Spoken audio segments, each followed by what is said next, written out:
introduce to you another friend of ours and an organisation, Anneka, who's here to represent for us the Smartphone Free Childhood, an organisation that's helping to reclaim childhood for children, and is going to share with us some of the sociological impact of smartphones. So, Anneka, let's give it up for Anneka, everybody.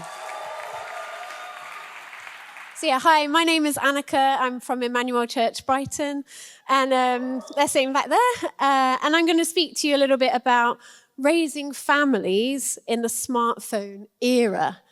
So this is my family, and you might know my husband, Christian. He helps volunteer at New Day, and these are my children. So my children go to a school in Brighton, and I'm very involved with that school, whether it's the Parents and Teacher Association or anything like that.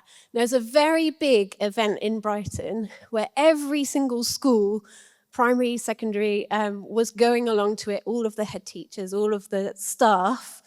And for some reason, my children's school was not going.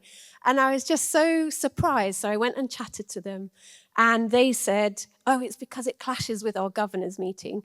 And they said, why don't you go as a representative for our schools so that if anyone asks, we can say, okay, yeah, that person, Anneka, went along, and they're representing the school and they'll feed back to the school. So I did that. So lo and behold, that meeting was a smartphone-free childhood meeting, and that's how I got involved.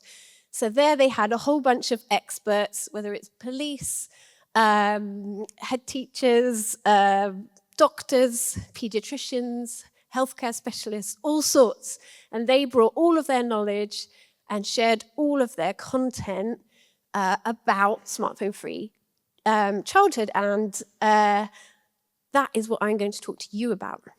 So first of all, just to emphasize, the smartphone-free organizers always want to say that they are not here to judge. They're not here to point fingers at anyone. I think everyone is coming from a place where they want to do the best for their families, whether they've got phones or not. And every family is different. Some families might need it for special needs or other things, some families not. So it's just thought I'd mention that. It's a no judgment zone. So just for some background, it's been 20 years since a Nokia phone. Has anyone here had a Nokia phone? Oh, that's quite a lot. I thought it would just be the older generation, but actually, there's loads of you. Okay, yeah. So then that happened in 2005. Then in 2007, the iPhone launched. So that was a mini computer in your pocket. It was revolutionary. Then in 2012. The internet came. We could have internet everywhere, not just in our homes and workplaces, but because we had a mini computer in our pockets, we had internet everywhere. Then in 2020, so kind of during lockdown, there was an explosion of short-form content, so AI-powered algorithms, all sorts of things like that. And then now we are in society where it is normalized. So everything to do with smartphones is relatively normal. So if we go to the next slide. So I think some of this was mentioned earlier. Age 9 is the age where children get their first smartphone, and age 12, about 90% of children have smartphones. So next slide. So what is the status quo? Do people think it is good? So we'll start with the first experts, and that's teachers, educators. I won't read through all of the stats there, but the short form is that teachers think that it really affects attention span in their classes. So children who spend more time on their phones don't have the attention span to listen to a full lesson. There's a lot of distraction, there's even less confidence and social skills. Then there's also medical professionals, so doctors. They said that we are in a teenage mental health crisis. The amount of referrals they get is too much. The NHS is overloaded with an anxious generation, and there's so much that they just can't help anymore. And so they said that the the more smartphone usage, the more anxiety there is amongst teens. So we've got police next.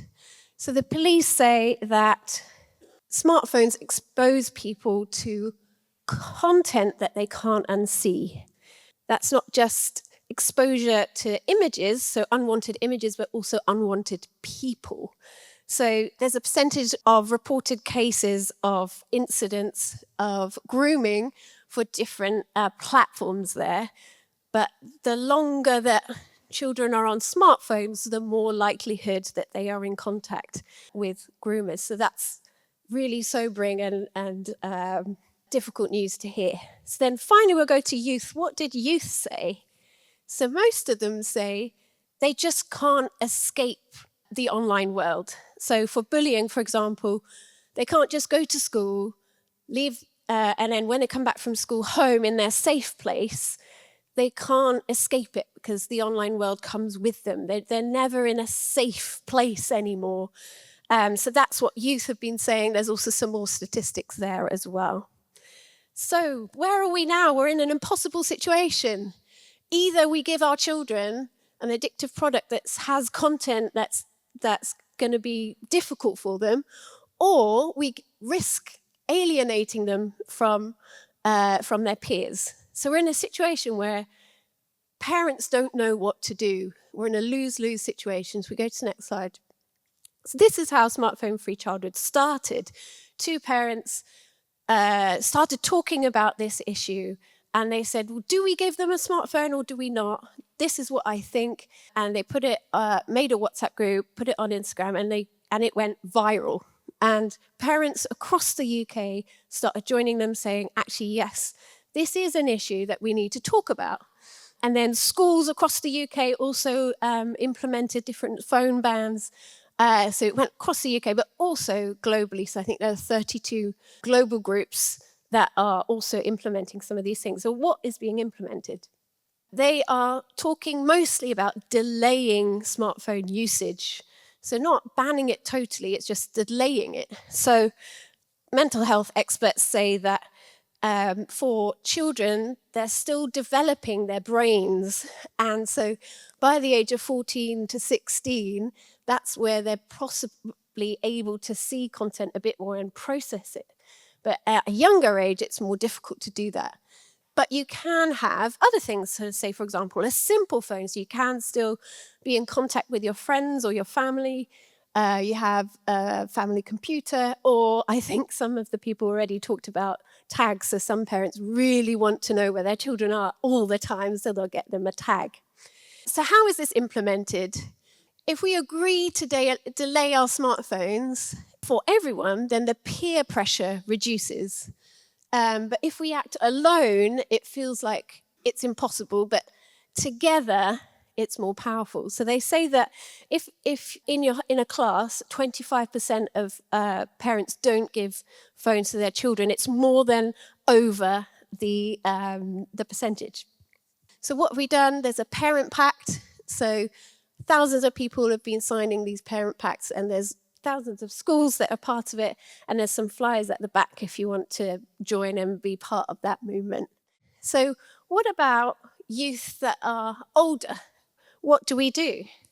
The best thing to do is to have open conversations about everything. So that's probably the biggest thing. And then to set some clear boundaries, review your own smartphone boundaries.